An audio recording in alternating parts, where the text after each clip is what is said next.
Because you had two that I we would, was I this mean, year. I would. And the other four. Yep, and Tracy. I'm trying to get like a 2 weeks, but it's not gonna happen. So in 2 years we'll have it.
Good afternoon. We will call the Special Utilities Special District Board of Directors meeting for Wednesday, May the 12th, 2021.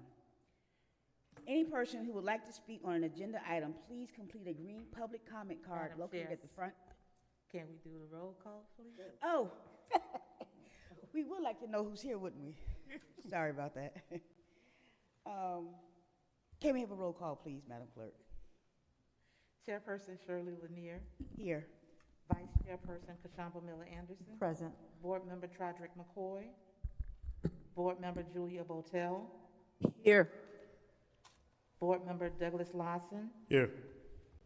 Ex officio Board Member Mayor Ronnie Felder. City Manager Jonathan Evans. Present.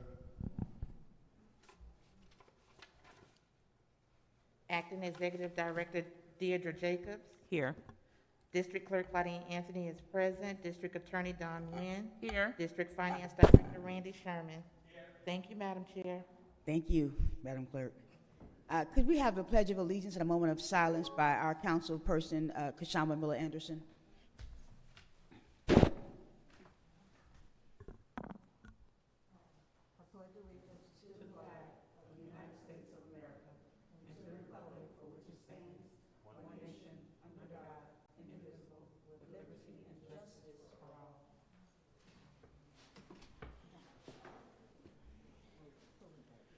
We have a item on our agenda. Are there any additions, deletions, or substitutions for this agenda this evening?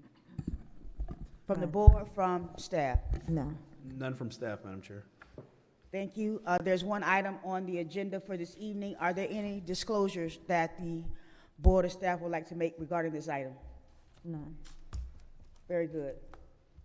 Can I have a motion to adopt the agenda? So moved. Second. Madam Clerk? Board Member Botel. Yes. Board Member Lawson. Yes. Vice Chair Miller-Anderson. Yes. Chair Chair Lanier. Yes. Motion approved. Very good. Now I get to say, any person who would like to speak on an agenda item, please complete a green public comment card located at the front desk and to give it to the staff prior to the item being taken up by the Board of Directors for discussion. Members of the public will be given a total of 3 minutes to speak on all items listed on the consent agenda and 3 minutes to speak on each regular agenda item. The time limit for public comment may be reduced by a vote of the Board of Directors based on the voluminous nature of public comment cards. In no event will anyone be allowed to submit a comment card to speak on an agenda item after the resolution is read or the item is considered. Madam Clerk. Resolution number 17-21 UD, a resolution of the Board of Directors of the City of Riviera Beach Utility Special District, Palm Beach County, Florida, authorizing the district chairperson and district clerk to approve and execute the settlement agreement between the City of Riviera Beach Utility Special District and the Town of Mangonia Park for disputed fees related to the agreement for the provision of wastewater service and providing an effective date.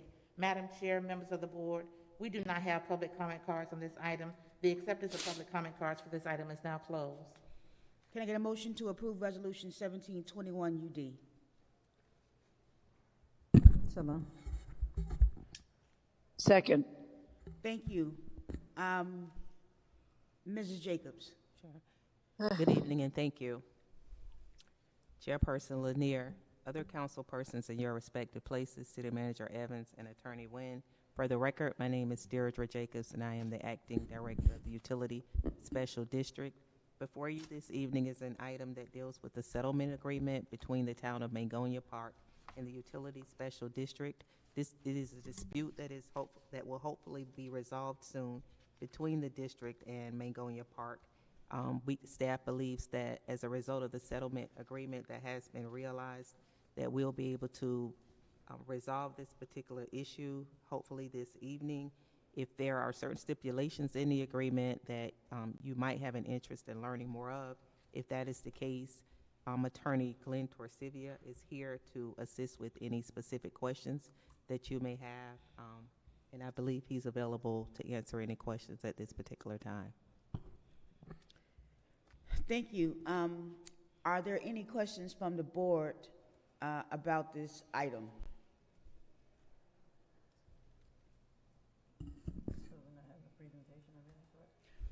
So is there a presentation? Is there something that you want to present other than what's in the backup?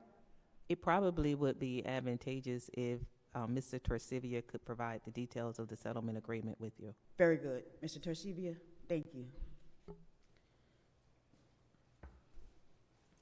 Good evening. How are all of you tonight? This has really been a long time coming. This dispute with Mangonia Park's been going on for a number of years, and it took Ms. Wynn and Mr. Sherman in the back, a lot of people trying to get us to this point, but I got to give all the credit really to Ms. Evans, because a month or so ago, it looked like we were heading to arbitration, and arbitration is very expensive, not just for the lawyers, but you're paying 3 arbitrators a healthy amount to have the arbitration. But he met with his counterpart at Mangonia Park. Mangonia Park made a healthy payment of over $300,000 that kind of bridged the gap and opened the door, and then it resulted in this agreement where Mangonia is paying another $50,000 and a higher amount for the next 2 years. So it's a 2-year agreement, and during that time, we hope to be able to negotiate a long-term agreement with Mangonia Park. I also want to introduce Elizabeth Lanahan in our office, who really did all the ending legal work to bring this in for a landing and getting ready for the arbitration. So unless you have any questions, to me this is pretty straightforward, and it accomplishes, I believe, a lot of the district's goals. Thank you. Ms. Jacobs, could you give us a little background of how we got to this point? Or should Mr. Torcivia do that? Just kind of tell us where we started and how we got to this point, because it's been on the table for a long time, and I wanted the public to know how we got from 2016 until now. So kind of just briefly, just kind of give us a little update, either one of you, in terms of from where we were in 16 until where we are now. So based on how long this issue has been going on, Ms. Jacobs, could you speak in the mic, please? Sure, thank you. Thank you. Considering the amount of time that the issue has been going on, it probably would be more practical for Mr. Torcivia or his associate to provide the background to the council. Very good. Essentially what occurred is there was a dispute where Mangonia Park believed that they should be paying a different rate than they had been paying. Riviera Beach had adopted a different rate for the wastewater services. There was a joint meeting between this district board and the Mangonia Park board that led to even additional disputes. Even with the transcript of that, the mayor of Mangonia Park had one position that he believed was taken. He believed this board had agreed to a lower rate. The district said it hadn't, and we went back and forth. They paid a certain amount, but they never paid in full. They always were falling behind, and that's why I mentioned a few months ago there was a huge payment, a several $100,000 payment, and then about 30 days ago there was another payment that came in of about $300-something thousand, and I think that's what kind of opened the door to have this resolved, because we had tried as a group, again, Ms. Wynn, myself, Ms. Busby, the manager, folks from Mangonia Park, had several conferences, couldn't get it resolved, but it really took Mr. Evans and his counterpart one-on-one, once that $300,000 plus payment was made, to come up with a solution that says, okay, this will move us forward. The town got a little bit of a relief. The district got a higher rate, got a $50,000 payment, and more importantly, I think you've got a basis now for a long-term settlement, because the managers had that conversation, and I think they've set the stage so that hopefully within the next 2 years we're back in front of you with a long-term agreement. Very good. Thank you. You're welcome. Thank you very much. Madam Chair? Yes, Mr. McCoy, you're recognized. Okay, I just want to be put on I'm the sorry, list as hold on, being Mr. present. McCoy. Hold on, Mr. McCoy. Madam Clerk, let it be noted that Mr. McCoy is virtual for this meeting. Thank you, Madam Chair. Go ahead, sir. So, thank you, Madam Chair, and thank you, Mr. Torcivia, for that explanation. I had some trouble getting in initially, but I'm here. So, I'm concerned about this agreement, and I think fundamentally and procedurally, this is wholly inappropriate, because I caught a portion that there's no public comments. And I believe in part because this was not properly advertised. You know, we as board members got about 24 hours notice of the contents of this agenda, that this is going to be a settlement agreement between the Utility Special District and the town of Mangonia Park. There was a special meeting called last week, but no details regarding what the nature of it was provided to us until yesterday afternoon.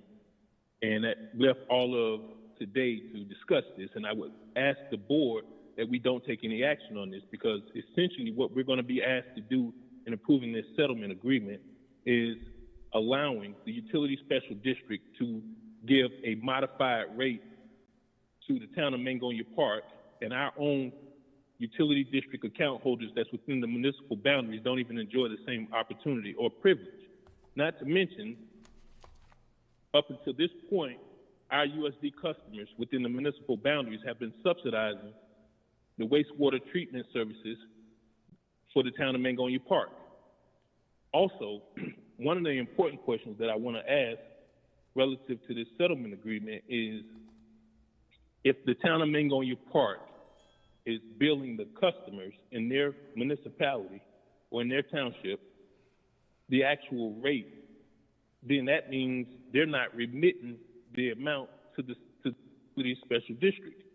So that essentially means that they're getting a discount on services, and our same customers don't have that discount. And I just don't think that that's okay. So whether there was an agreement proposed, there was never agreement executed or authorized. If it was, then this wouldn't even be an issue. You know, there's a number of things come into play.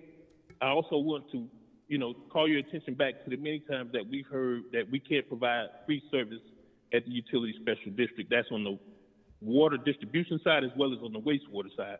And I am not about to support any item that allows a town to get free services from the city of Riviera Beach. It's in our Utility Special District Charter, as well as in the bond documents that we often are referred to by our finance director. So I don't agree with this, and I think that this is wholly inappropriate, and partly because we have not one person to put in a public comment, and that's because we didn't even get this out in time so the public can know that we're now about to subsidize the town of Mangonia Park with a wholesale discount that we can't even enjoy within the municipal boundaries. So I yield back, Madam Chair. Yes, thank you, sir. Are there any other questions Madam from the Chair, board? Yes, sir. I just want to provide some additional perspective for discussion. The rate in which the town of Mangonia Park is going to pay if the settlement agreement is approved is actually a rate of $6.09 per 1,000 gallons, which is actually a higher rate than what their existing contract that expired calls for. The amount that they were supposed to be paying was $5.80 per 1,000 gallons. They were actually reducing the bill to $5.11, predicated on the perceived action that the board took back in 2018. So the agreement that is before you this evening actually charges an additional 5% surcharge for an additional 2 years on the agreement, and the residents of Mangonia Park are paying an additional 25% surcharge for services that are rendered outside of the district. That is consistent with agreements that we have with other entities, and the way in which Mangonia Park does collect the revenue for their utility services is actually on the tax roll. So they collect their money in a lump sum and then remit payments to the city. But this particular agreement establishes the rate at $6.09 and then pays $50,000 to the city of Riviera Beach. So when we did look at this particular agreement, we can argue the point that the utility district and the ratepayers actually benefit from the higher rate that would be collected as a result of this particular agreement. The concern that we did have as we continued to go through this arbitration, or going towards arbitration, there was countless dollars that were being expended by this entity to get to arbitration, where we may find ourselves in a more vulnerable position. And so the town manager and I worked on something that we thought was palatable, that can put this behind us and then move forward with a agreement on a longer-term basis. So that is the nuances as it relates to the particular agreement that's before you this evening. Thank you for bringing some clarity to that issue. Are there any other comments from the board in regards to this item? Madam Chair. Yes, go ahead. Mr. Evans, I see, or I'm sorry, Ms. Jacobs, I see that this is a term of 24 months at the new rate. Are we going to be back for negotiations after this 24-month period has expired? Yeah, I believe so, yes, sir. Okay, or Mr. Evans, I'm sorry. So we'll go back for negotiations to discuss this, and this increased rate of 609, I believe during our discussions, Mr. Evans, what total amount will we have recouped over this 2-year period to go towards the funds that were short from Magnolia Park? I believe in totality, the amount that would be collected with the additional rate would be around approximately $85,000 to $90,000, not including the $50,000 that the city would receive as a result of this item passing. So it would probably be $130,000, $135,000 once it's all said and done. Okay. My only concern with this, colleagues, is that the municipality, the town of Magnolia Park, did not actually have an agreed upon amount of what the wholesale rate would be. Made a determination that they would issue funds at what amount they deemed fit based upon discussions with the council. Receiving a resolution, it did not directly execute a contract with Magnolia Park. So it's going to be difficult for me to agree to accepting a settlement amount from Magnolia Park town when there was no agreed upon amount and they simply told us that they're going to pay us whatever they determined or see fit. Moving forward, the rate is fine. This can be the agreed upon negotiated rate for the next 2 years, but I don't think that we should be taking a settlement for this amount because this money is owed to the city. And essentially, if we're not going to reduce our residence rates, I don't see us reducing the other municipality because of lack of communication between previous staff, between previous departments. So clearly, there's no contract in place that outlined what they should be paying us. And that would be essentially a slap in the face of our residents if we accepted a settlement and reduced the amount to an amount that's inferior to what our current residents are paying for water. So that's my comments, Madam Chair. Thank you, sir. Are there any other comments from the board in regards to this item that's on the table? Yes. Let me see if there's any other council person that want to comment on this before I get back to you, Mr. McCoy. You good? Okay. I'm good. Councilwoman Botel? I'm fine, thank you. I accept Mr. Evans' explanation. Thank you. Thank you. Mr. McCoy? Yes. Question for either Ms. Nguyen or even Mr. Tresivia regarding the charter provisions on free service. Since we're going to be accepting a settlement based on an amount that was not agreed upon, consistent with the charter that provides no free service? My understanding is that it is consistent. And again, recall that this is a higher amount. The 609 is a higher amount than what we have been charging. Mr. Sherman may be able to address the issue regarding the bond covenants and no free service, but I am pretty sure that if Mr. Sherman believed that we were giving away a service, he would have said something and tried to dissuade us from entering into this agreement. Well, I'm speaking specifically of the provision that if we're accepting a settlement based on, I guess, a reduced rate, which was not our understanding, because if that was true, we wouldn't even be in this situation to begin with.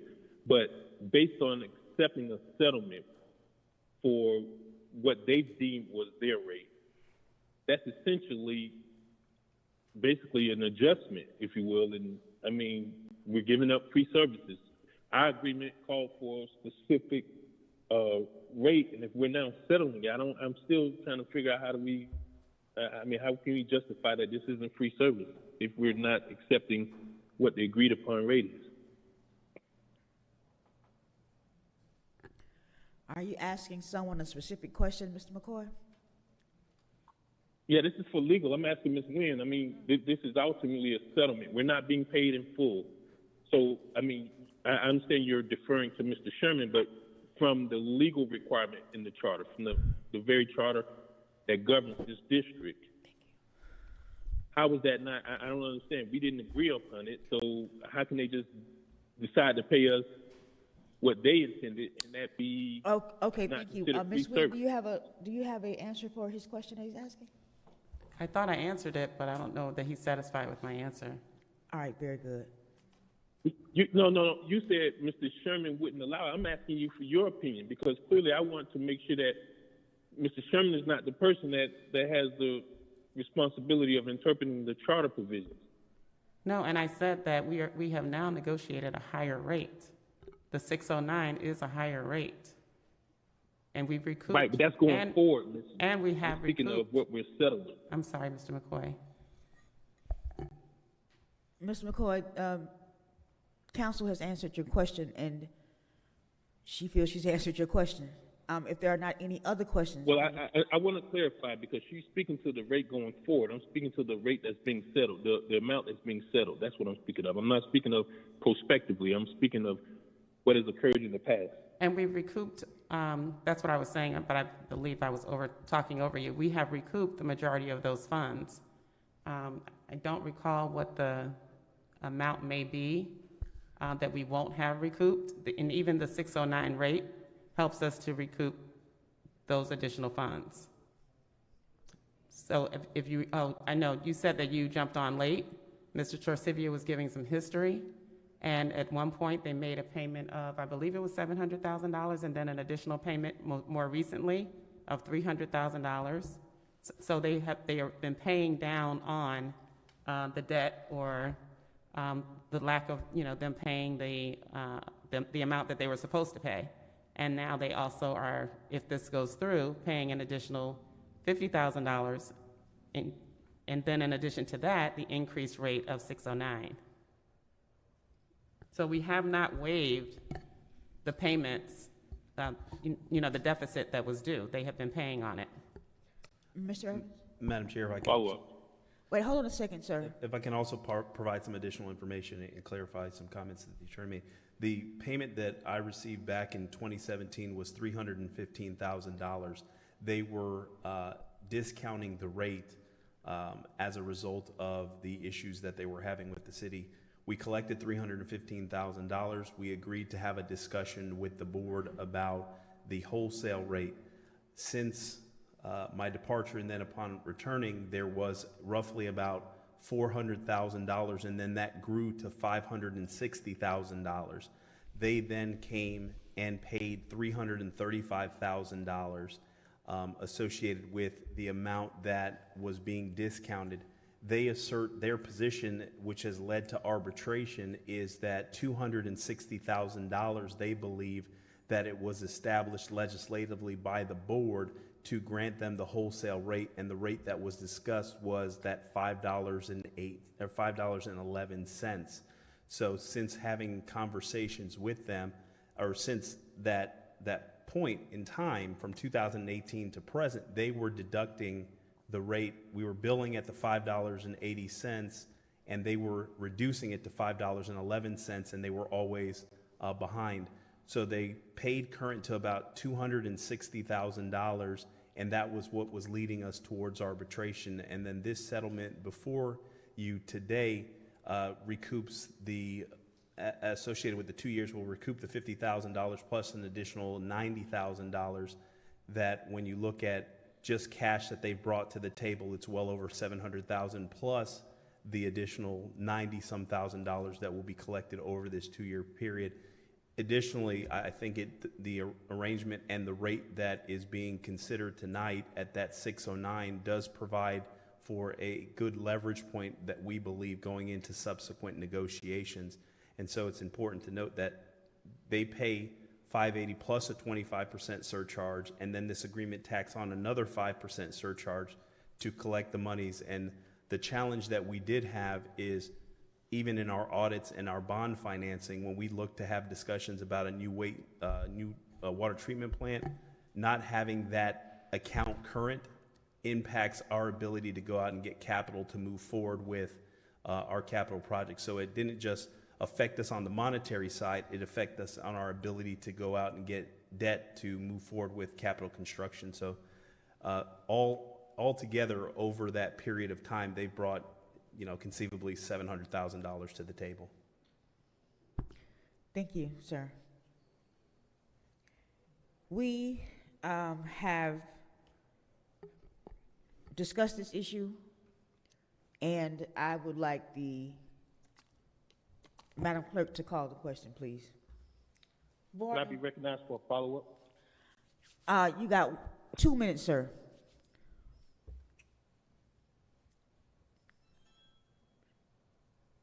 Councilman McCoy? Yes. So do we know when that recoup will happen and when exactly, I guess, we will recover or, in a sense, break even based on this, I guess, this new rate? Madam Chair, if I may. Yes, go ahead. This rate will be in place for 2 years.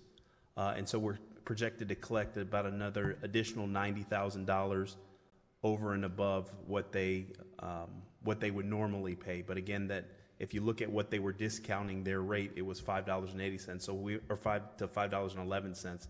So we're going from basically what they were paying, $5.11, to $6.09 for that 2-year period. And then obviously over the next 2 years, we want to bring forward a long-term agreement between both communities. And there's no extensions that are provided for in this settlement because we didn't want, there seems to be a propensity to continue to have this conversation, and we wanted to resolve the issue once and for all. And if we can't get it done in 2 years, then we're not doing our darndest to resolve the issue. Thank you. Madam Clerk? Board Member Lawson, No. Board Member Botel, Yes.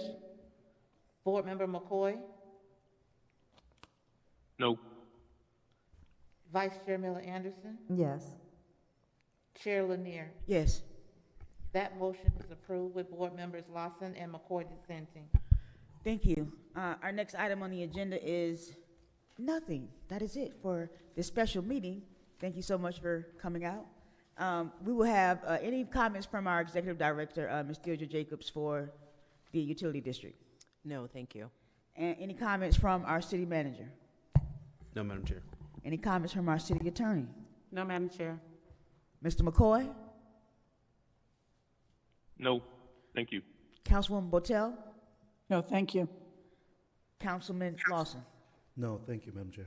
Councilwoman Miller Anderson? Do we have any public comment cards or no? No. No. We didn't have any. None. Nope. And for me, thank you, Mr. Evans, thank you, Ms. Jacobs, thank you for the staff for being able to bring this item forward after 5 years to be able to settle it today so that we can move forward with this sister city and be able to continue to do business. And thank you guys so much for coming out. We really appreciate it. And with that being said, meeting is adjourned.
Do we have any additions, deletions, or substitutions for this agenda, board, staff? Yes, Madam Chair, we do have an addition for legal services that are provided. It is in the amount of $5,114.50 for legal services for Michael Haygood, and the invoice is dated 4/26, and so we've asked for this item to be placed with item 1 that is on your agenda for this evening. Okay, are there any other deletions or substitutions or additions for this agenda? No. All right, very good. Can we get any disclosures? There's about 4 or 5 items on this agenda this evening. Are there any disclosures by commissioner staff in regards to these items? None. Thank you. Can I get a motion to approve the agenda? So moved. So moved. Second. Madam Clerk? Commissioner Botel? Yes. Commissioner Lawson? Yes. Vice Chair Miller Anderson? Yes. Chair Lanier? Yes. That motion carries with Commissioner McCoy absent. Our next item on the agenda is our consent agenda. All matters listed under this item are considered to be routine, and action will be taken by one motion. There will be no separate discussion of these items unless a commissioner so requests, in which event the item will be removed from the general order of business and considered in its normal sequence on the agenda. Does anyone wish to pull an item from the consent agenda? Hearing none, a motion to approve the consent agenda. Motion to approve the agenda, consent agenda. Second. Second. Madam Clerk? Commissioner Botel? Yes. Commissioner Lawson? Yes. Vice Chair Miller Anderson? Yes. Chair Lanier? Yes. That motion carries.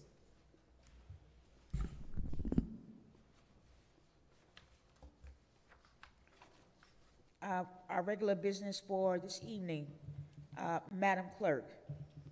Item number 2, request for board comments on site plan application submitted for 47 West 14th Street. Is there a presentation? Mr. Evans? Yes, Madam Chair, there is a presentation. I'm asking for Scott, the planning director for the CRA, to make this presentation. Very good, thank you. Go ahead, sir. Good evening, Madam Chair, members of the board.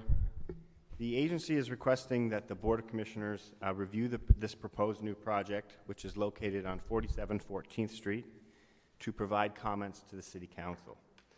And applications for new development within the community redevelopment area are required to be reviewed by both the Planning and Zoning Board and the CRA Board. The comments made by those boards are provided to the City Council as part of consideration for final approval, or for final consideration for new development applications when they're submitted to the Development Services Department. And the City Development Services Department has received this site plan, and it's for a proposed 25-bed detox facility. The proposed facility will have an average stay of between 7 to 45 days per their submitted information, and the project is located within the Avenue E neighborhood in the CRA. The CRA plan provides the following recommendations for the area. As buildings are replaced and lots infilled, the building should be mixed use, offering an array of uses needed to help the neighborhood thrive. Types of uses should be single-family and multifamily residential, retail, and office. A proper mix of these uses can create a synergy in the area. Residential provides homes for workers, commercial provides jobs, and retail has customers, and the area then becomes sustainable and thrives. Additionally, the downtown area is intended to promote economic development, create the right mix of uses to enhance walkability, promote development of the neighborhood, and improve the real and perceived safety and towards achieving sustainability. The CRA recommends that the CRA board provides the following comments to the City Council. The CRA, and the recommendation is that the finding is that locating a detox facility within the neighborhood will not be complementary to the mix of desired uses within the Avenue E corridor and surrounding neighborhoods, and recommends that the City Council not approve the project. Deeming that the location of a 25-bed detox facility will have significant impacts to the local residential and commercial mix of uses in the surrounding area. Staff also recommends that the CRA board consider holding a neighborhood public meeting to review the project with the local community and to receive their feedback before the City Council sits to make their final determination. Thank you. Is that all for the presentation? Yes, ma'am. Sure. Are there any comments from the board in regards to this item that is on the agenda? Yes. Yes, go ahead. So you're asking for us tonight to just say whether or not we want to move forward with having the public meeting and? Yeah, Madam Chair. Yes, go ahead. Okay. Yes, so tonight the CRA board's required to provide the comments to the City Council in advance of City Council hearing the item. So tonight we're asking for you to provide comments, and we've made some recommendations on what we think the comments can be, but whatever comments are approved tonight by the board will then be transmitted to the council. But we're also recommending that we schedule a future neighborhood meeting so we can get information from the residents of the local area, which then could also help inform the City Council before they meet to make their determination. All right, so we have to tell the City Council what it is that we think about this. I mean, this sounds a little crazy, but I understand the process. So, I mean, I would love to hear what the public has to say about it. You know, I mean, me giving my opinions about it is one thing, but to hear from the public is another. So are we not able to go ahead and do the public meeting and have that information when we provide the City Council their comments, or at least for us to have our comments to kind of see what the public wants? Yes, Madam Chair. One of the things that the board can decide to do is just tell this or tell staff to move forward working with the proposed developer to facilitate a community meeting, and then also as it goes to the Planning and Zoning Board, you can hear that conversation as well and then take that information and then come to whatever your opinion is. But pursuant to the CRA plan, we have to bring the project to the CRA board so the CRA board can direct staff that, hey, we want to hear what the community has to say, and that's our comments with regards to this project. And then based on all the information, then you can make a determination or a finding related to this project. Okay, well, that's my comments. I would like to hear what the public and hear from the planning and zoning before I make any kind of decision. That's just my comment to the City Council. Any other board comments in regards to this? Madam Chair, Yes, go ahead. for want of too much to say tonight, I highly concur with my colleagues' remarks, and I agree that we should pass that along to City Council. Thanks. Thank you. Madam Chair? Yes, go ahead. I forgot to point out that the applicant is here, and I believe he submitted a public comment card and would like to speak to the board. Okay, very well. Once we have our comments, then we'll call for public comments. And I feel the same way. Last night, we had a traffic calming meeting in the neighborhood, and although there were about 6 options that we started with in terms of the traffic calming, I wanted to make sure that I did not arbitrarily make a decision about what should happen for that particular street. So having a public community meeting with the people who actually live in that area is what I would like to hear from, before I can even make any type of decision. Because I can say one thing, but the community and the people who live there might want something else. So I certainly want to be able to understand what the residents want for their neighborhood and for their neighbors. So that's my, to move forward with having a community neighborhood meeting for those residents to ask their opinion and ask their comments about what should go in their neighborhood. Yes. Councilman Lawson? Thank you, Madam Chair. Madam Chair, the applicant that is here that is going to speak, can we give him the leverage to have an open dialogue and discussion versus giving a public comment in the event that we have questions, so that he can kind of speak to the board and we can ask questions of him? so that when we do go to public discussions, we can also have that information to give to our constituents and our residents in the community. I don't see a problem with that, Thank you, Madam Chair. but he still has 3 minutes. Go ahead, sir. Thank you. Good evening, everybody. I'll keep it short. My name is Sam Rogatinsky. I'm here to talk about the medical detox project that I've been working on. Sir, hold on a second. 3 minutes. Oh, Do they have It hasn't moved. Walter has it. I was Okay. talking, sorry. Thank you. Go ahead. Working on since 2016. I met with Jeff Gagnon, your former acting planning and zoning director, many times between 2016 up to a few weeks before he left his position. And in fact, he suggested that I find property in the downtown core if I had any intention of getting any type of medical detox facility approved, or for that matter, any medical facility with short-term overnight stays. So I went about my way trying to find property in the downtown core, and between 2017 and 2019, I was able to put together a 100 by 100-foot parcel of land. This might sound easy, but it was quite a task. In order to get the two lots together, I had to buy a lot near a Viking property, and only then was I able to trade Viking for a piece of land that they needed. So they got 3 lots together, and I got 2 lots together. So based on my discussion with Jeff and other staff members from planning and zoning staff since 2016, they agreed that I would get an approval for the use of a medical detox, which they gave me in October of 2019, and it's attached in the package that you guys have. That's when I hired an architect, an engineer, a landscape architect, and a photometric specialist, and a traffic study company, and surveyors, etc. And even though it's a small piece of land, I had no choice because it was they just wanted me to do it. I don't think it's going to have any traffic impact, but regardless, I did that. A lot went between that time. There's a lot of going back and forth with other things, but here we are after all that, after they gave me a zoning verification letter, and now the CRA does not want to approve the project. So let's talk about the uses that are clearly permitted in the code. If you look at 31.536, they talk about what you can do in downtown core, and that's why I bought these properties: multifamily, professional office, drive-throughs, retail establishments, hospitals.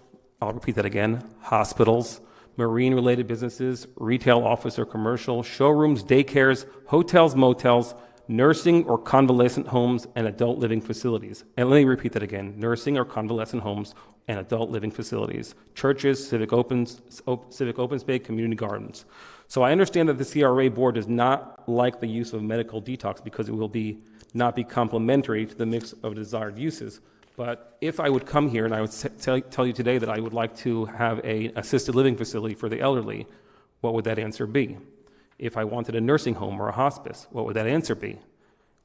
What if I wanted a boutique hospital for plastic surgery where people are going to stay for short-term overnight stays? What if I wanted a surgery center for minor surgeries? Would it be okay to have an overnight sleep center for sleep apnea? If I wanted to put a homeless shelter there that provides a place to sleep until a homeless person can get his life on track, would that be okay? Would the board be okay with a mental health facility for people with autism, short-term, long-term? Bottom line is if you allow similar uses that are actually more intense than a boutique small medical detox, then it's clearly discrimination. Thank you. Let me say this, and I'm going to give my colleagues an opportunity to speak. You said that you had hired all of these people. Did you ever have a community meeting in the neighborhood with the residents? No, I didn't have a committee meeting. Okay, so let me. But I don't know how I would organize that. I believe me, I've been around Riviera Beach for a while. Let me tell you something. You don't have to convince us. You're gonna have to convince the neighbors and the people who live in that neighborhood. That is who you're gonna have to convince, because they have the final say as to what goes in their neighborhood and who is around them. So I don't have a problem with you coming up here and talking about what you want to have, but it is not us that you have to convince. You're going to have to put together community meetings to ask the people where that facility is going to go. And the people who are in and around that facility, you got to ask them what they want, because they're going to live there. I hear you. I completely hear you. Colleagues, do you have any comments? Thank you. I'm actually one of the people that live in the area, so that would, certainly be something I'd like to see happen, so that everyone has some sort of input. I understand your point about, all of the other examples that we could possibly have. And of course, no one wants to discriminate because of the type of service that you would be providing, but I want to make sure that it fits in, one, with what we're trying to do with that Broadway corridor and the E Avenue corridor, and also to make sure that the residents in that area are comfortable with having that type of service in their backyard. And so for me, I definitely want to see community meetings take place, and I will go from there. Thank you. Madam Chair? Thank you. Go ahead, Mr. Evans. I do want to clarify for the record, this board has not provided any opinion or perspective with regards to this project. It is staff that has provided you a perspective from the CRA plan. The only thing that this board has agreed upon based on the comments we've heard is that community meetings need to be held. So I just want to clarify that for the record. Yes, thank you. Commissioner Lawson. Thank you, Madam Chair. I would be in agreement with the colleagues, my colleagues, to go forward with a community meeting, and then also having open dialogue and discussion to see what can be done, because I appreciate you wanting to bring business to our community, first and foremost. And I understand my colleagues' concerns about the type of businesses that are going to come into our corridor. So to this point, colleagues, what I also want us to do is make sure that we're addressing the zoning of our downtown district, our corridors, to identify exactly the type of businesses that we want to attract. And then in addition to that, having conversations with the community and also this business to see what options and alternatives may also work in place. Because I'm not someone that's just inclined to say yes or no. I'm somebody inclined to say, okay, well, what solutions can we come up with? What other options can we do? Maybe this facility may not work here, but then what other locations could we work with to kind of partner with you to getting certain things done? Because I'm appreciative of you bringing this, but first and foremost, as my chair did state, that this is going to be the decision and the discussion of our residents, and they are the ones that are going to make the final ultimate decision for us. And Thank you, Madam Chair? Yes, go ahead. The Park Manor Neighborhood Association, which is in that area, they do have a meeting, I think it's next Thursday. You may want to email me, provide me your information, and you might be able to speak to them. I can see if you can get on their agenda, and you could at least be one of the meetings just with that neighborhood association, but of course have, you know, a couple more where as not everybody attend that meeting, but that would be a great start because they're very involved in what comes into their neighborhood. So Yeah, makes sense. Feel free to provide me with or I can get your information from your card, and then I can email you the information. Yeah, I'll send you an email. Okay, thanks. Thank you. Thank you. Councilwoman Botel? Yes. I'm sorry, I did not raise my hand. Were you hearing? Okay. All right, very good. Thank you so much. Is that it for that presentation? So we want you to move forward with the community meetings and to be able to bring us back information about what residents are talking about, but also, as Commissioner Lawson said, that having an open dialogue about what can happen in that particular area. Did you need us to vote on that issue? Do we, Ms. Evans? No, Madam Chair. If there's just consent from the board to proceed forward with meetings with the community, as well as getting feedback from the Planning and Zoning Board, we can move forward accordingly. Okay. I have one question. Thank you. Sorry, one quick question. So what do I do, like the zoning verification letter that I got, 2019? Okay, you What does need it to mean? speak with staff about that, sir. What's that? Matt, you need to speak with staff about that. Thank you. I did. Yeah, well, you need to speak with them again. Is there any other issues in regards to this item? No, Madam Chair. All right, very good. Next item, Madam Clerk. Item number 3, a resolution of the Board of Commissioners of the Riviera Beach Community Redevelopment Agency approving an agreement with Land Demolition and Site Incorporated to demolish the agency-owned property located at 2600 Broadway for an amount not to exceed $181,547. Authorizing the chairperson and executive director to execute and attest the demolition agreement, providing an effective date and other purposes. The acceptance of public comment cards is now closed. Can I get a motion to approve this? Second. Very good. Mr. Evans? Madam Chair, members of the board, I'd like for the Planning Director, Mr. Scott Evans, to present this item. Very good. Go ahead, sir. Thank you, Madam Chair, members of the CRA Board. This item is requesting your approval for Land Demolition and Site Incorporated to demolish the building, which is located at 2600 Broadway and can be seen in the top right on the screen above. The continuing services contracts for demolition services was approved by the City Council by Resolution 11320, And that allows the city to move forward with redevelopment or renovation of related construction projects.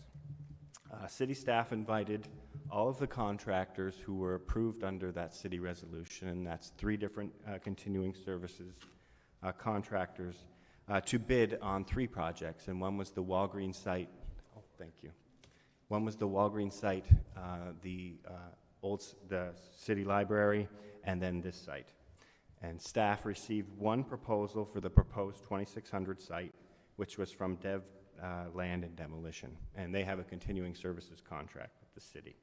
So the CRA proposes to contract with them under that procurement for a price of not to exceed of $181,547 to demolish the property. And this will prepare the CRA property for future development. The demolition timeline would be that we will commence the interior removal of any asbestos materials in July, August, and then the building itself would be demolished following the work on the Walgreens site in the city library, which would be in September. The property is also recommended in a future agenda item to receive a landscape package. And that's similar to the opposite corner, which is directly across the street, and that's shown in the lower left on the screen. The landscape package includes sod and irrigation, and then a few trees which will help beautify the site. The entire site would have sod and irrigation, and because this is a significant intersection, we're proposing to put in that landscaping with irrigation so that it continues to look good while we put the project out, hopefully, for redevelopment. And the future redevelopment concept has been developed by REG Architects to try and help show the CRA board the future development potential for the site. This concept would activate the street and have a hidden parking garage. And it's envisioned that the project would be a future public-private partnership that could really help establish a new level of development in the Broadway corridor. And so we've asked REG Architects, Mr. Rick Gonzalez, to come up with a creative concept that would really help try and create a new vision for Broadway, and a new type of project that would not only bring much needed tax revenue to the area, but would also help give the board an idea of what might come next on this site. And I would like to invite Mr. Rick Gonzalez up. He has a very brief presentation of what that concept might look like. The CRA proposes to develop this as a public-private development opportunity in the future. So we would propose to bring an intent to negotiate to redevelop the property back to this board. And part of what we're asking for your direction tonight following Mr. Rick Gonzalez's presentation is this direction on whether or not you would like us to begin working on that so we could bring that back to you as quickly as possible at a future board meeting. Thank you, Scott, and good evening, commissioners and city manager and staff. Rick Gonzalez again, REG Architects. We've been looking at this site for quite a while. We did try to do a feasibility study for saving the existing building, which determined that it was not feasible. And so with working with Scott, looking at the possibilities for a mixed-use project on that site of an 8-story building. The intent of the project would be to create, continue to create the downtown of Riviera Beach, together with the other projects that the city is now looking at up and down the Broadway corridor. This is a conceptual idea of the building. It would have a 2-story base on the bottom, which would have commercial uses and lobbies for the building, and that space would hide or conceal the parking garage in the backside. And then you'd have a 6-story building above that with apartments. And then on the rooftop, an amenities deck. We have the most beautiful waterfront in South Florida, and the views of the Peanut Island and the Intracoastal and the ocean are quite significant from this site. These are the conceptual floor plans. This is the idea. The parking would be accessible from the east and from the north. On the back of the building, the purplish color spaces would be commercial 2-story spaces. The lobby on the corner with an entry plaza, significant plaza. You'll see a lot of these type of buildings are being built now in Boynton Beach, West Palm Beach, and other cities to the south that have downtowns. The upper floors would be, your typical floor would have about 12 units, pretty good sized units. Times 6 would be 72 units on the south and on the west side, overlooking the city and overlooking the Intracoastal. And then here's the rendering just depicting one of the possibilities, modern design with a nice flair to it.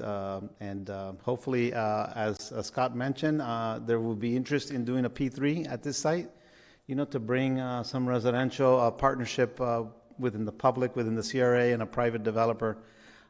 There's a huge need for housing right now. And so mid-level housing, too, is critical to address. And I think this property would be a great example of that opportunity. And so if you have any questions, I'm here to answer any questions. Madam Chair. Madam Chair. Mr. Councilman Lawson, and then you, Ms. Botel. Thank you. Thank you, Madam Chair. Mr. Evans, Mr. Scott Evans, Mr. Jonathan Evans, thank you. This is exactly what we've been asking for in regards to providing development in our community, activating our CRA district in our downtown corridor, and this project would absolutely spur development. We've been saying that we have to be a catalyst and invest into our community first and foremost. This is beautiful. Thank you. Thank you for the rendering. This is something that would really activate that corner. It fits within our densities because I believe the land usage and also the public parking would allow for us to go up to the density of the 8 stories. So we would not have to go outside of our zoning. It addresses the housing crisis that we have in our community, and it addresses some of the lack of retail that we have, with possibly some type of sit-down, eat-in restaurant with the features that are needed right there. Also, that would spur some of the development in some of the surrounding facilities and buildings that are in that area. And we also own the property across the street, which is the current pawn shop and the landscaping that we did. Colleagues, with this type of project, I would actually want us to take more of an aggressive approach, not waiting for any time or process, but moving forward with the discussions of community charrettes, coming back with the ITN to begin discussions and negotiations with outside vendors, and allowing for somebody to come in and to build this project with the city's support. Because this is exactly what the CRA needs. We had meetings, I've actually had meetings with a few, with an individual that's developed communities throughout the country, former owner of a hedge fund, and he told me something that really kind of activated and gave me some interest into how do we develop. We have to make that investment ourselves. We have to move forward and create a hub in our community that's going to attract additional business, attract additional opportunities to come back to our community, but we have to be the ones that make that initial attempt because nobody is going to make that investment except the people of Riviera Beach. So thank you so much, Mr. Evans, both Mr. Evans. Beautiful concept. Thank you. Thank you, Mr. Lawson. Thank you. Thank you so much. Commissioner Botel? Thank you. I pass that spot multiple times a week, and it seems like every time I pass it, I hearken back to Ronald Reagan's speech in 1987 about at the Brandenburg Gate about the wall. I say, Mr. Evans, tear down that wall, only I substitute the CRA building. So I'm very excited about the fact that that thing is finally going to be demolished. I think the design for the new space is beautiful, but I have a question. Why are we limiting our vision to 8 stories? Have we thought about going higher?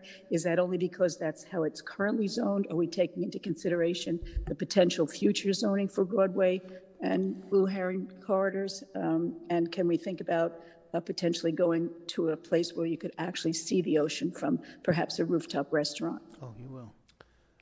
Madam Chair, if I may. Yes, go ahead, sir. The existing zoning does allow for that particular height. As you know, this board authorized us to move forward with looking at the densities and intensities within the Blue Heron Broadway corridor.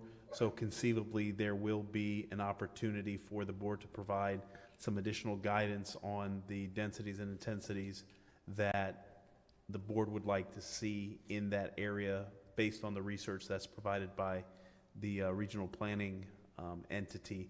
So there is the possibility for greater densities. We just wanted to have a visual or conceptual rendering as to what can happen today on that particular site. And so if we do move forward with any type of mechanisms, and whether it's an ITN or request for proposals or what have you, by the time we move through some of the zoning processes that we need to go through as an entity, you would have probably already authorized greater densities and intensities within that particular area. So you could see a situation where there would be an opportunity for a larger facility on that particular site.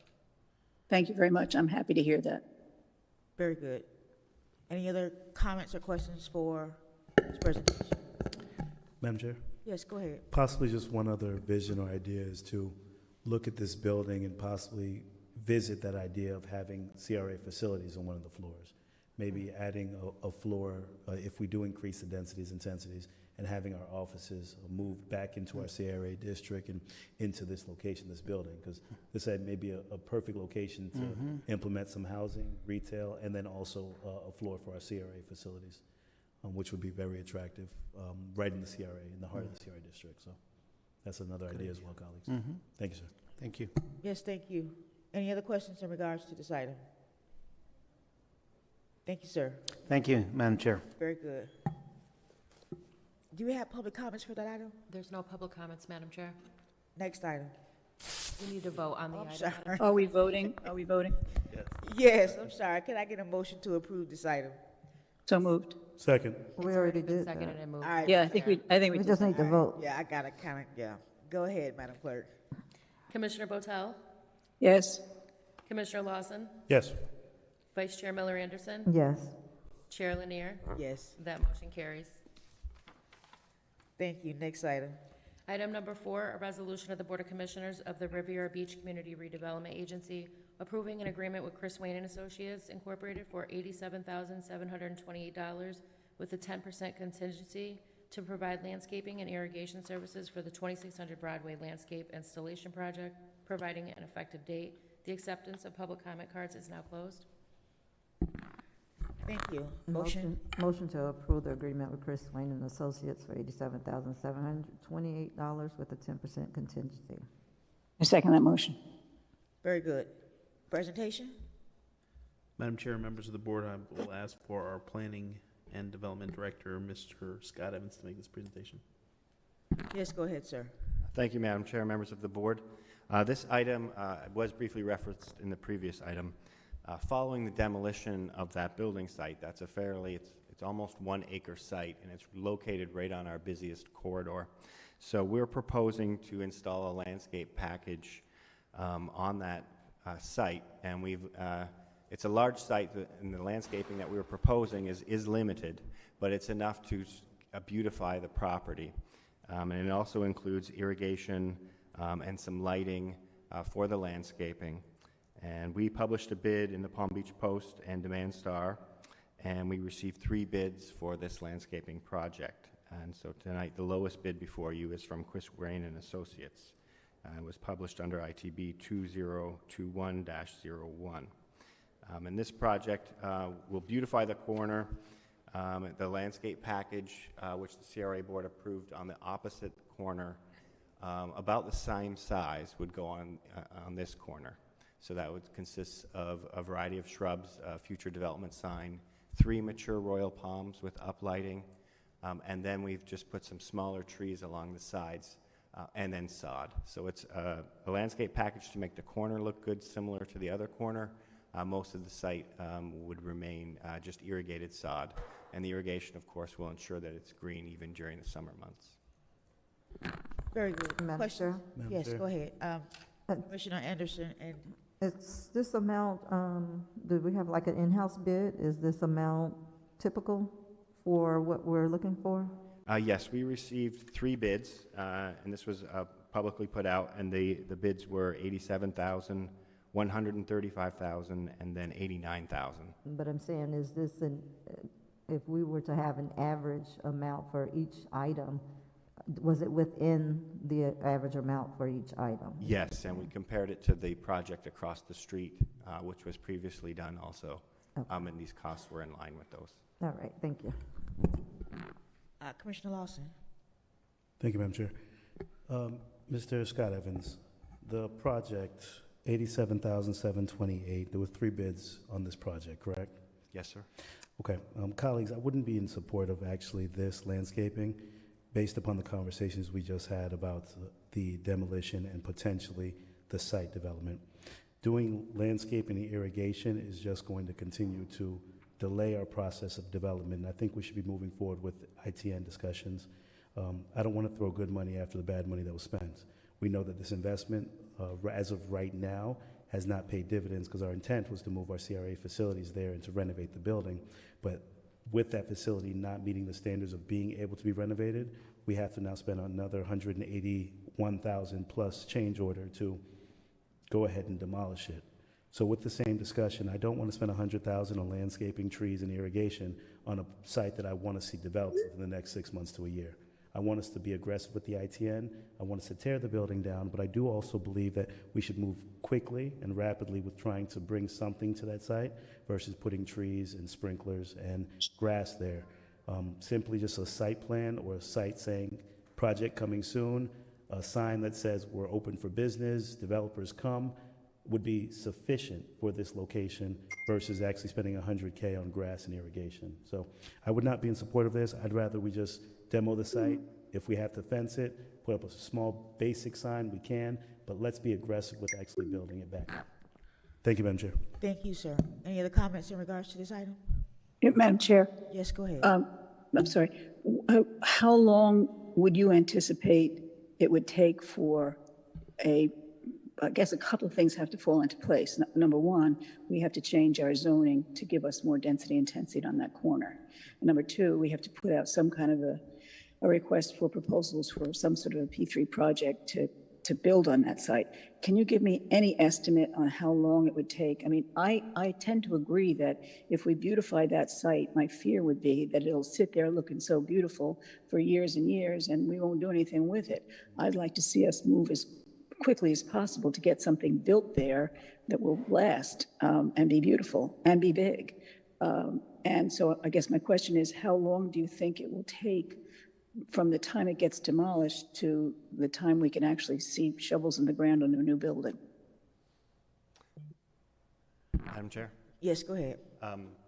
So if we move very aggressively to bring the ITN or RFP back to the CRA board to put this property out, then from that time on, it would take approximately, so it's 1 month from now to get that document ready for board approval. Then that would be required to be put on the street to attract development for about 90 days. And then, so that's 4 months. The next month would be for the evaluation of the proposals that are received. So that's 6, I think.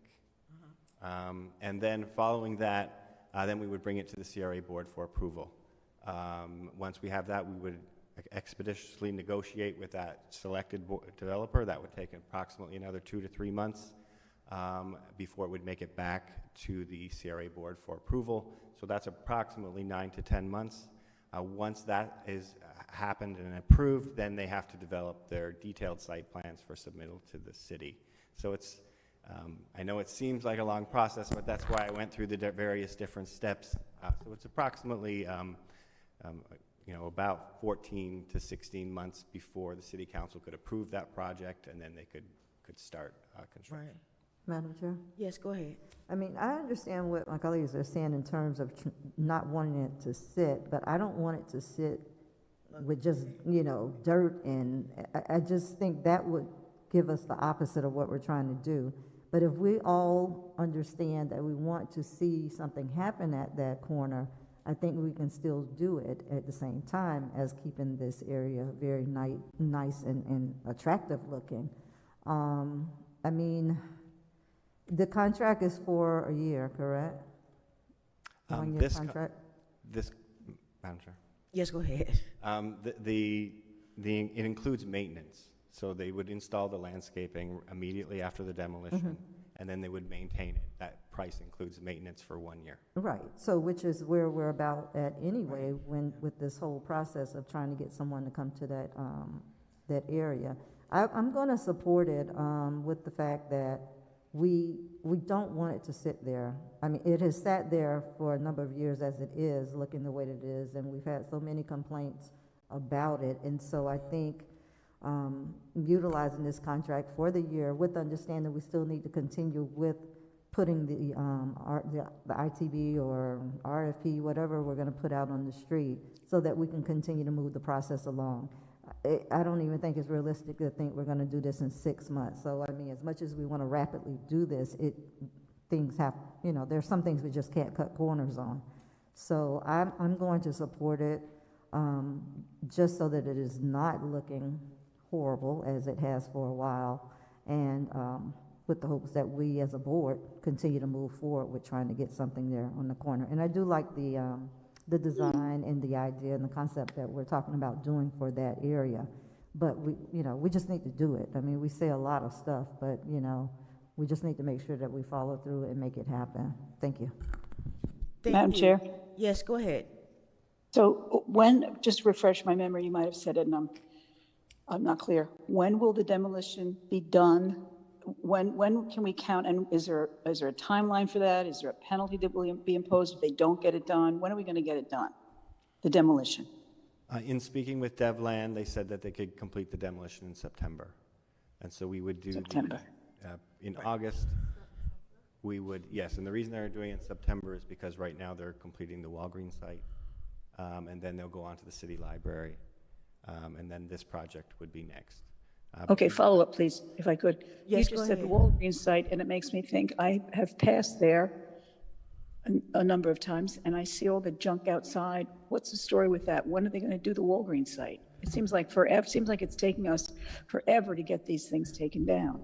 Madam Chair, if I may. Yes, go ahead, sir. One of the challenging part related to the demos are the disconnection of utilities and the entities that have to be informed as it relates to the utilities.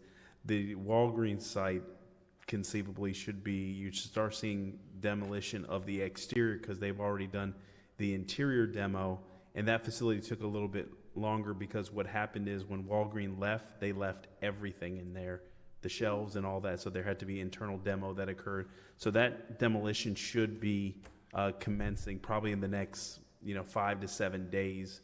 You should see some bulldozers on that site tearing that facility down, and then after they work through that, they'll move through subsequent processes.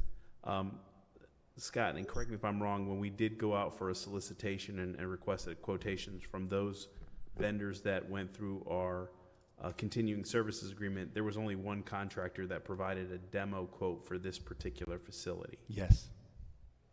And I will also just add, Madam Chair, if I may. Yes, go ahead. The site is the building sits very close to the roadway. And so in advance of the building department giving a permit for demolition of this particular project, there's going to have to be very careful safety considerations and very specific plans for how they're going to demolish it. So that will take some time also to get that permit because of the complexity of this. Whereas you look like at a site like Walgreens, they have all the parking lots surrounding it. So, Right. So there is quite a bit of time needed to get that permit. Well, and I agree with with my colleagues, with both of them, of three of them.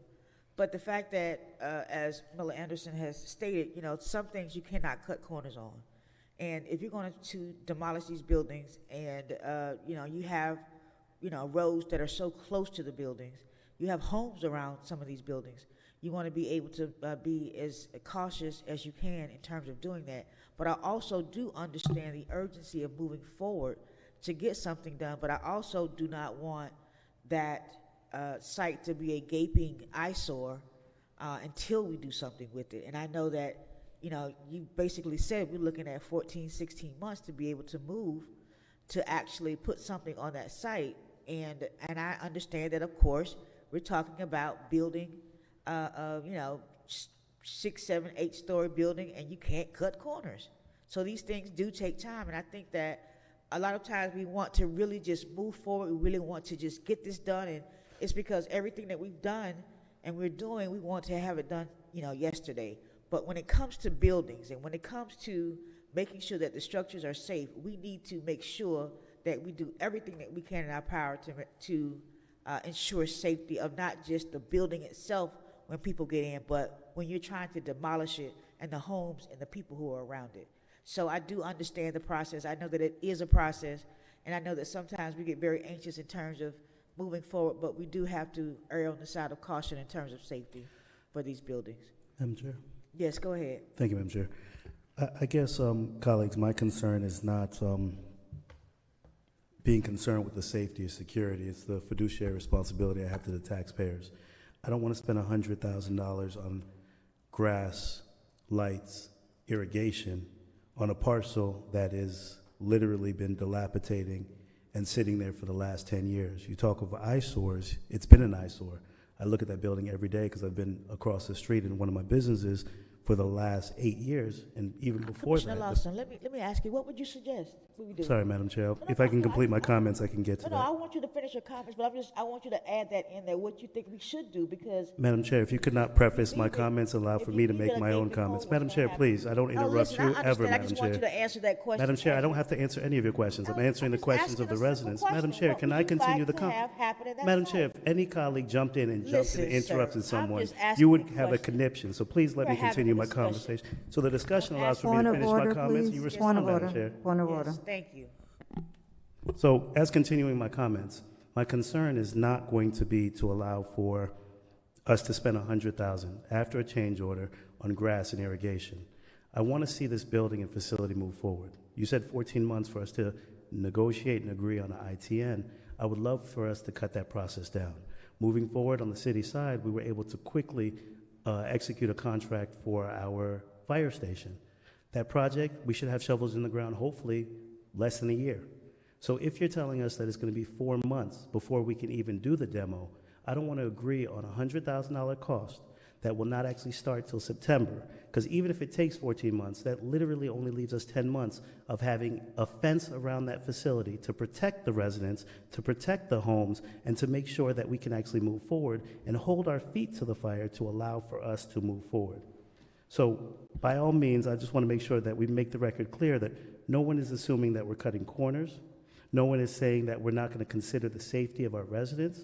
What I'm saying is I don't want to waste money on a project, again, that's literally something that we need to be moving forward with development. So to answer your question, Madam Chair, what I would like to see done is us being responsible with the taxpayers' dollars, number one.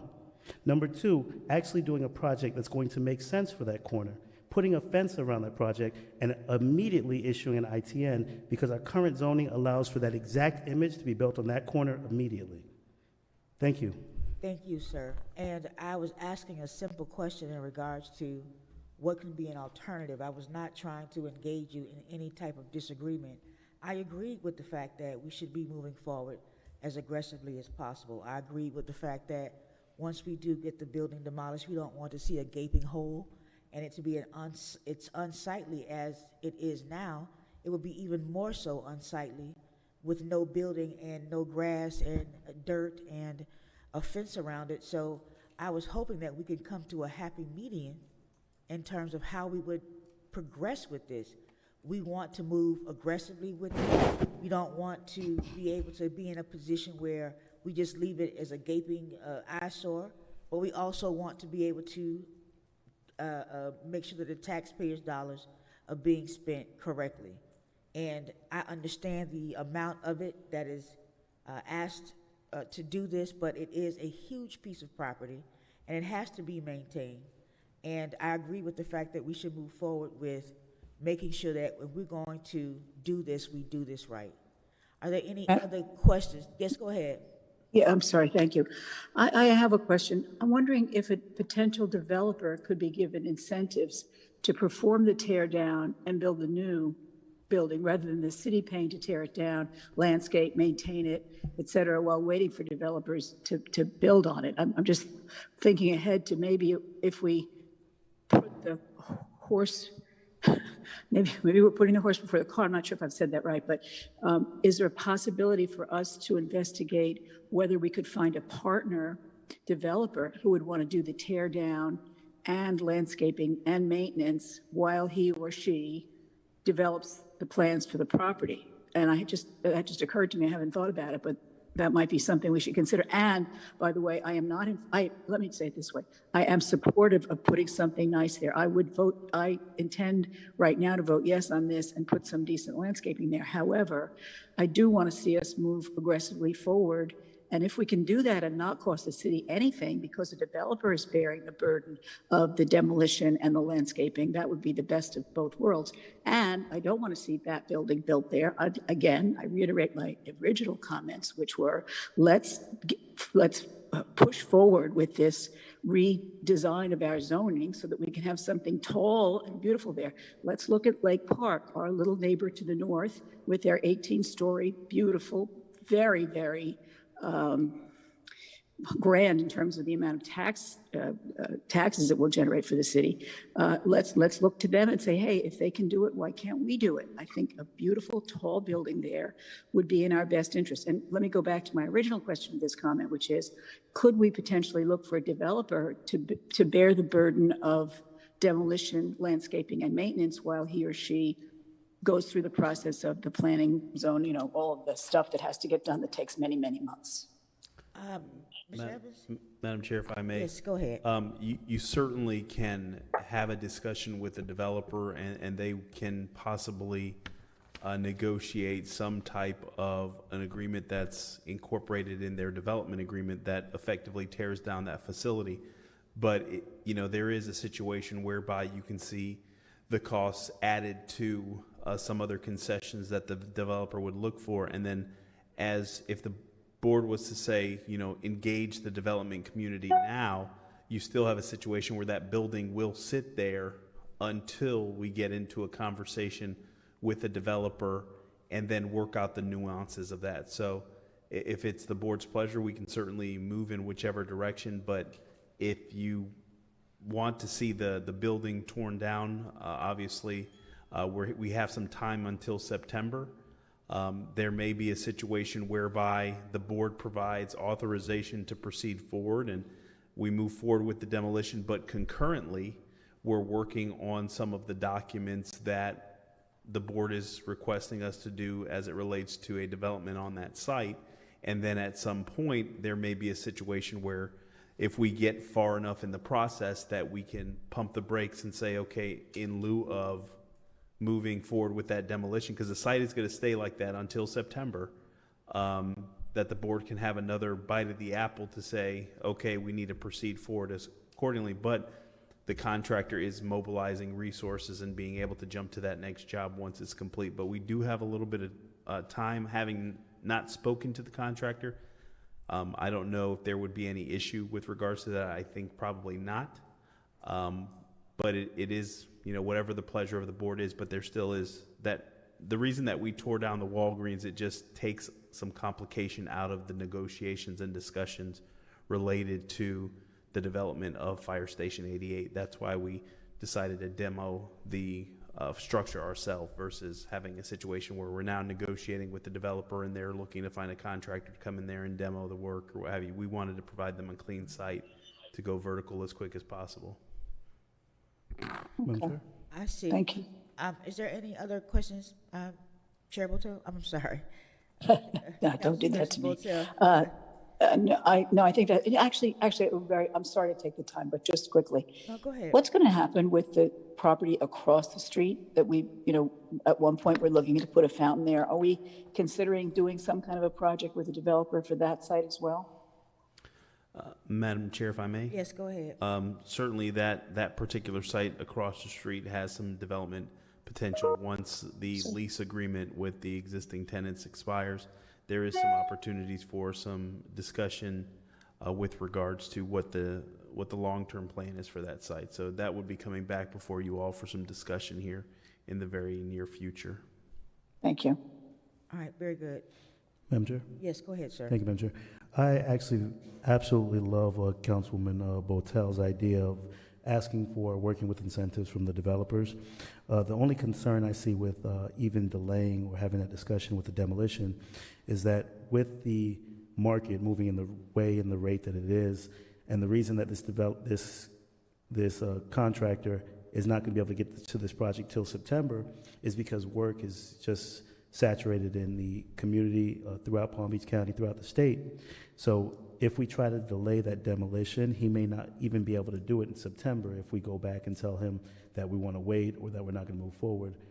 I do believe that demoing the site is something that we should move forward with the city, but as preparing the ITN, incorporate the cost of demo, incorporating some of the cost of landscaping. If this does move forward, then we can ask the developers to come back and to assist the city with covering that cost when we actually negotiate the partnership and relationship that we're working out. So that can be negotiated within the ITN and details, but I love trying to pass some of that cost over to the developers to assist with some incentives that we can give, whether it's going to be the land usage, whether it's going to be tax breaks, whatever benefits we're going to give within this P3. So we can work that out, but I really do want us to move forward with demoing the project, which we voted on, and now with the landscaping, I would not be in support of the landscaping, but coming up with an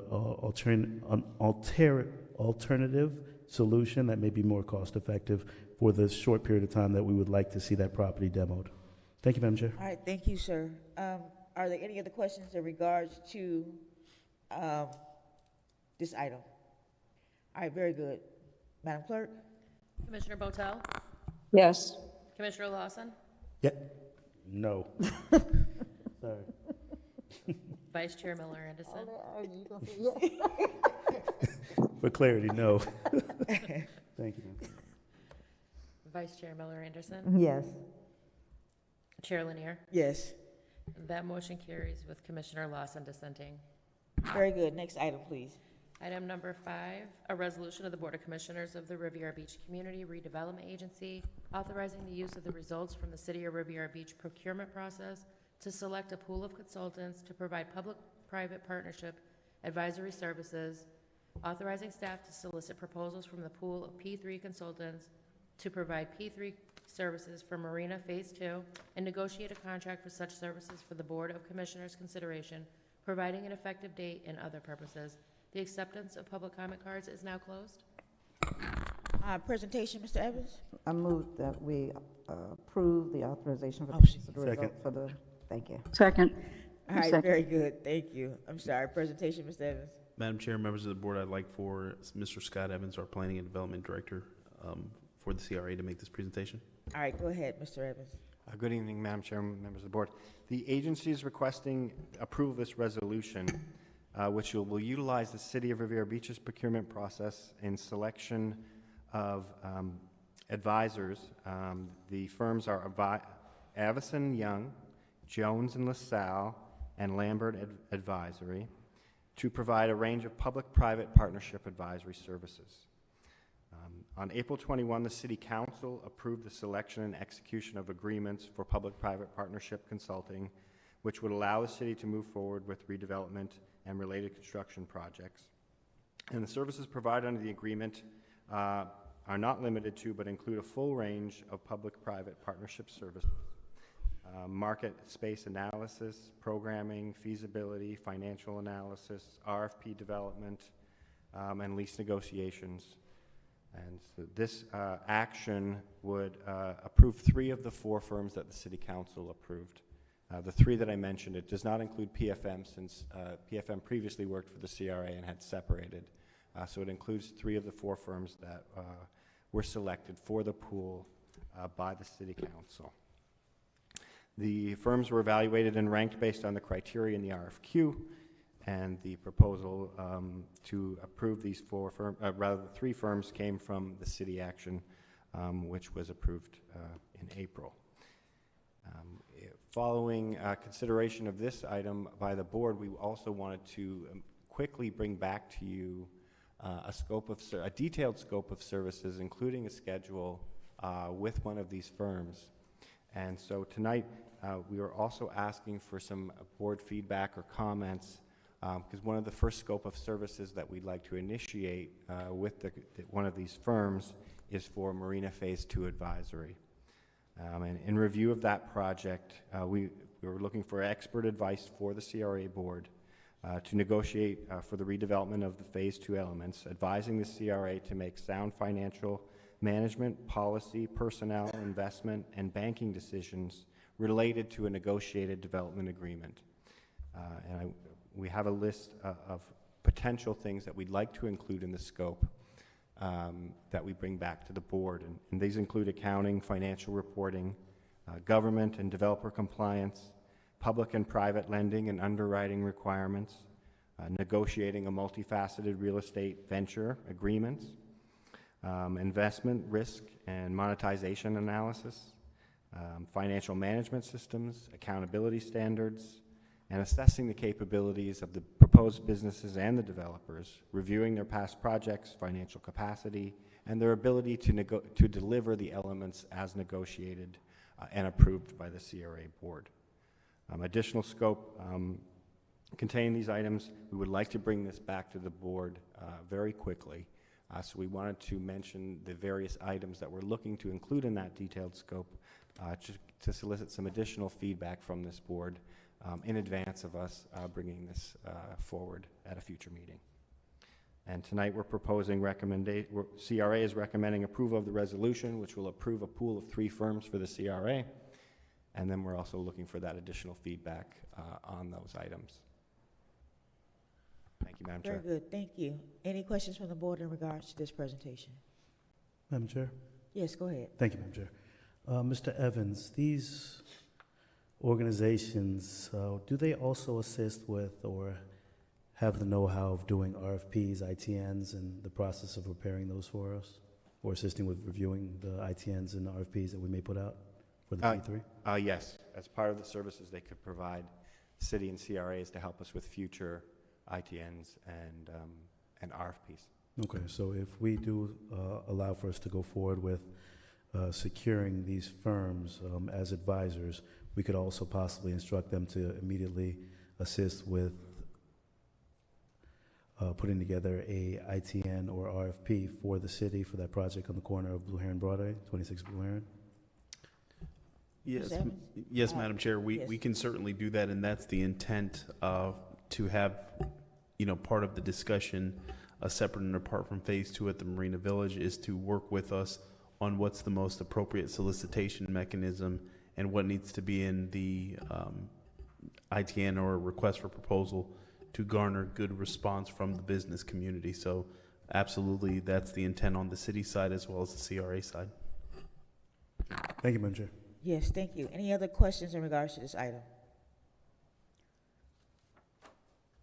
Very good. Hearing none. Madam Clerk? Commissioner Botel? Yes. Commissioner Lawson? Yes. Vice Chair Miller Anderson? Yes. Chair Lanier? Yes. That motion carries. Thank you. That is the end of our agenda, and we are 5 minutes from public comment. I will read the statement. Please be reminded the CRA Board of Commissioners has adopted rules of decorum governing public conduct during official meetings, which has been posted at the front desk. In an effort to preserve order, if any of the rules are not adhered to, the commission chair may have any disruptive speaker or attendee removed from the podium, from the meeting, and or the building if necessary. Please govern yourselves accordingly.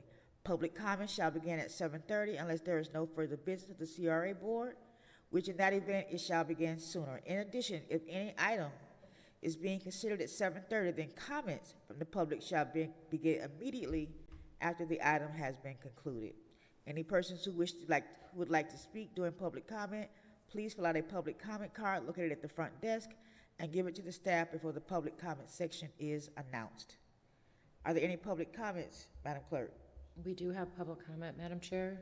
Yes, go ahead. Bishop Thomas Masters?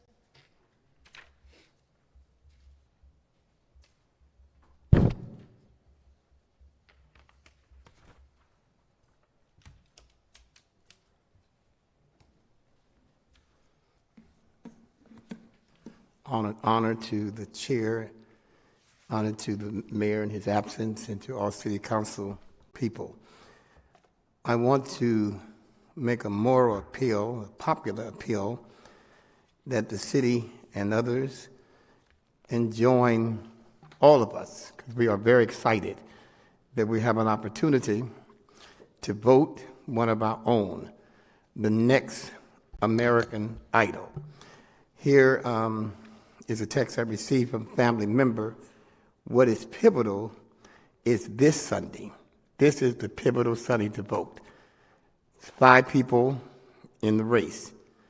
After Sunday, there will be 3 finalists. So we've got to keep Willie Spence alive now, that he can become one of the 3 finalists. And if he gets in that 3, we know he's going to be number 1. So text number 2, and then however you do it, the word 2, and this is the number, 21523. I want to say it 2 more times. 21523. 21523. You cannot vote until Sunday, and you cannot vote until the show starts. Your vote must be in before the last commercial. So it's not even to the end of the show. It's only up until the last commercial. And vote as many times as you can. Some say 30, some say 10 one way, whatever that means. But just vote. Bishop Granger and I have partnered along with others as it relates to COVID-19 vaccination. I believe it's this simple. You have a choice, vaccine or ventilator. People that choose to have the vaccine, we know 3 things. They will not end up on the ventilator or the hospital. They will not get as sick as others, and they will not end up in the grave. That's what the vaccine is supposed to do. The president, the CDC, have just dropped the age to 12 years of age for the Pfizer, and that's going to be at Mount Calvary, Saturday, May the 15th, from 9 a.m. to 3 p.m. 12 years old on up, this Saturday. You must come by appointment, however, drive-ups will be accepted. The number that you call, Bishop Ranger says, is 848-8812. And I will be also partnering with some medical professionals on that same day with Moderna. We will be at the port at 2 to 4 p.m. at the port. We will also be, Madam Chair, in your community at the Marsh Harbor community at 10:30 to 1 o'clock. Very good, thank you. We're trying to get it everywhere. Yes. Thank you, Madam Chair. Thank you so much. Shama, how are you? That is public comment? Is that it? Yes, Madam Chair, that's the end of public All right, comment. very good. Discussion by the executive director. Yes, Madam Chair, just a couple of quick items for the public's knowledge. To date, we have vaccinated over 7,000 persons in our community, so certainly we're proud about that. Round of applause, people. And for those folks that are still interested in receiving the vaccine, we have our pod open from 3 to 7 in the evening.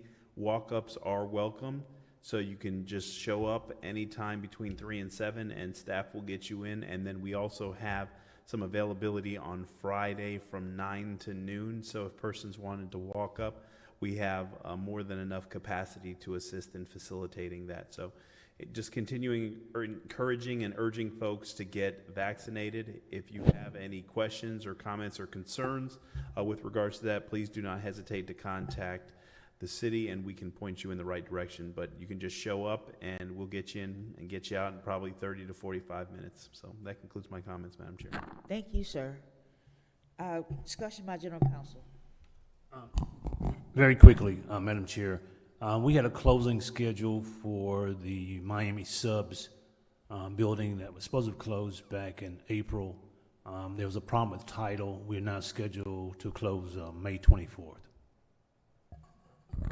Madam Chair. Go ahead.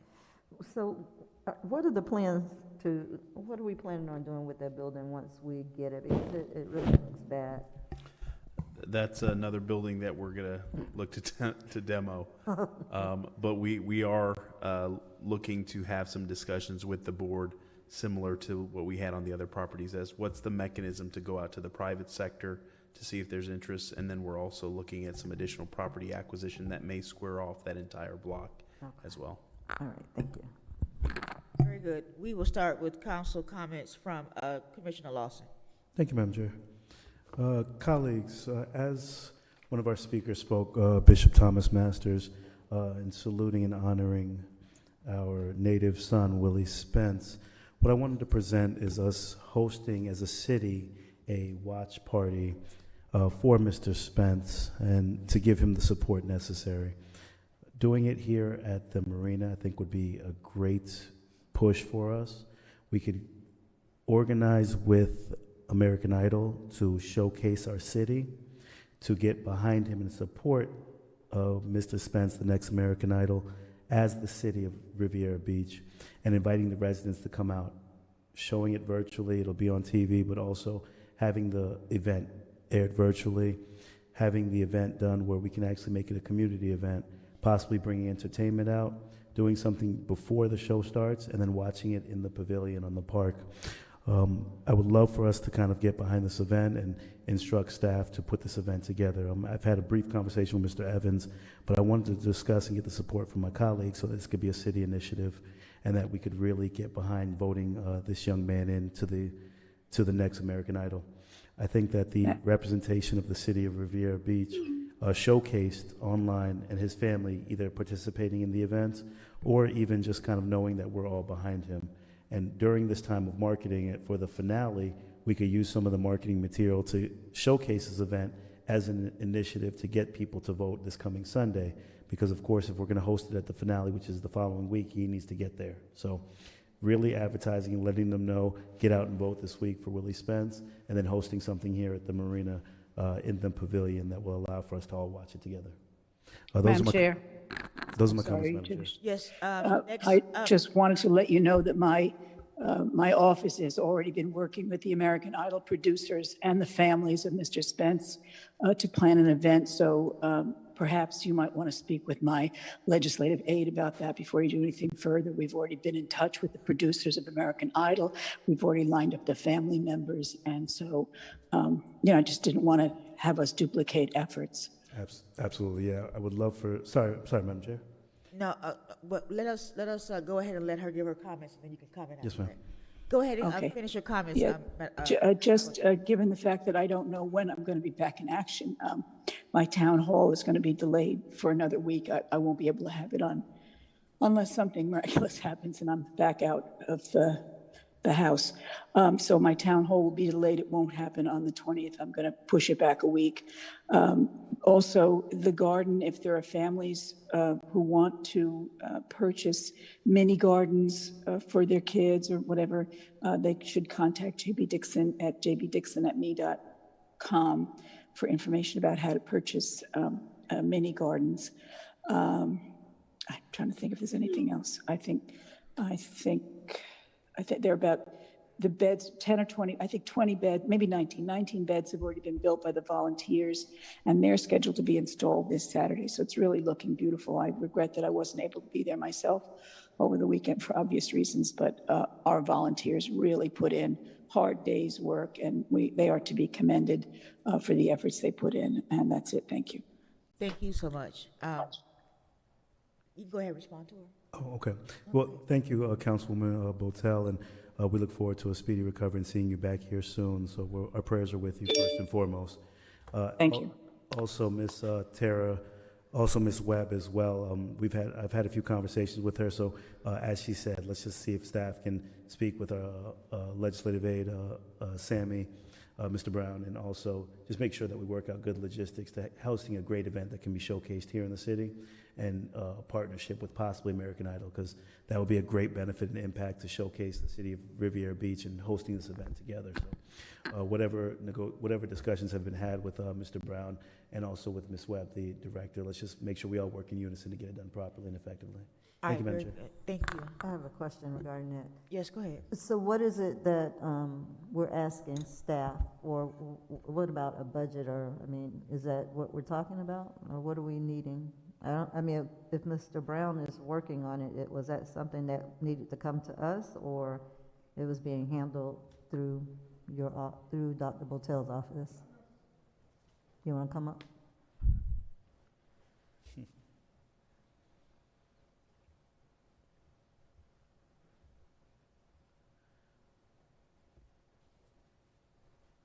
Sammy. Alrighty, good afternoon. Not necessarily, it won't be coming back to you guys because it's actually in conjunction with American Idol. The producers were trying to figure out what's possible that they can do in terms of maybe a big event or a drive-through, a drive-by celebration planned through the family. And the city would just be, so to speak, Dr. Botel would possibly offer the marina event space for the event to take place or whatever those arrangements would look like. Okay. So the producers are handling most of it? Okay. Right, they're kind of spearheading the entire thing. Excellent, that's very good. Right. So it wouldn't be any costs that we'd incur with the exception of using the marina event space. And that can be done through Dr. Botel making a reservation. All right, excellent, very good. All right. Thank you so much, Sammy. No problem. Your comments, Commissioner? I actually don't have any. Thank you so much. What? No, not tonight. We're moving right along here. Yes, very good. And we will wrap this up. One comment, I just wanted to thank the community of Federal Gardens for coming out yesterday for our traffic calming. It was a very, very nice event. We got a lot of people involved in the community to be able to say what would happen in their neighborhood. So I really appreciate that, and we're going to have more outside activities in the neighborhoods because it just went so very well. And that, folks, is our show, and we are adjourned.